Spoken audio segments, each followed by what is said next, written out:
Hi there, it's Jonathan here. This is 4100 and we're studying the history of Israel's kings. Today we begin the book of 2 Kings, where we find the first two chapters devoted to the important transition from Elijah to his successor, Elisha. Although we're learning about the kings of Israel, as we've seen in recent chapters, the story of the kings is intimately related to God's appraisal of the kings mediated through the prophets.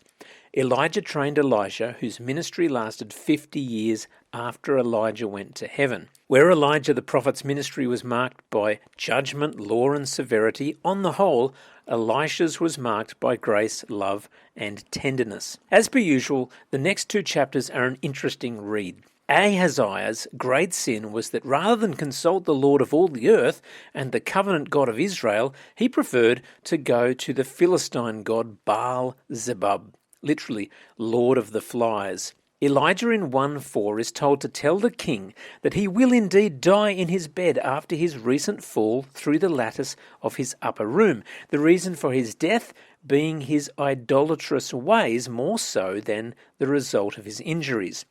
Chapter 1 is really a carry-on from Elijah's battle with the prophets of Baal. Here, there is a battle over who has ultimate authority, the king or Elijah's God. We're told that Elijah is sitting on top of a mountain. This is clearly meant to be a reference to him being back on Mount Carmel, where the last duel took place. The king demands that Elijah come down the mountain, thus beginning another duel, this time over authority of kingship. Once again, fire is called down from heaven until verse 13, the third captain and his 50 men fall to their knees begging for mercy. Elijah, of course, represents the authority of Yahweh, the true king of Israel, whose kingship is unmatched yet merciful. Elijah is ultimately sent to King Ahaziah, whose imminent death is confirmed and demanded whilst still in his bed as previously foretold. A powerful reminder is being written down for all posterity that Israel should not seek counsel from foreign gods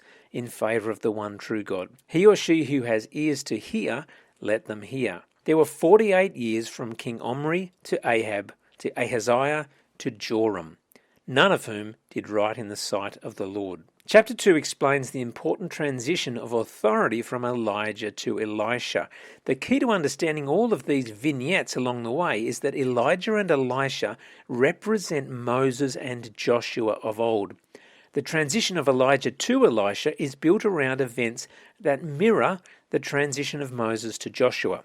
Elisha was previously anointed to succeed his master, just as Joshua had been divinely ordained through the office of the priest to succeed Moses.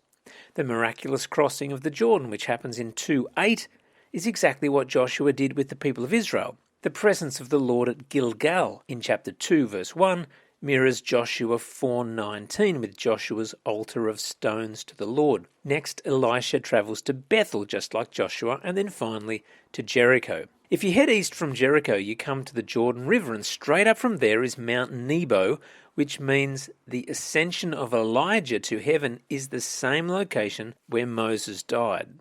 We're meant to pick up that Elijah and Elisha are the equivalent of Moses and Joshua in their own time. The comparisons continue with Elisha healing the waters in 2:19, reminiscent of Moses cleansing the water at Marah in Exodus 15. The entire sequence of events is designed to set up Elisha's authority coming from Elijah, who too had God-given authority in the image of Moses before him. Finally, we have the strange altercation between Elisha and the juveniles who mock him for his lack of hair. This is linked to the fact that Elijah was known for being very hairy. The youths are suggesting that hairless Elisha clearly isn't the real deal. To their surprise, not only does Elisha have the power to open up the Jordan with his cloak, he also has the power to call down curses from heaven upon his enemies. 2 bears make quick work of 42 of the youths. The stage is set for the battle to continue between God's purposes and those of the evil kings of Israel. But that's for tomorrow's reading. Enjoy God's word.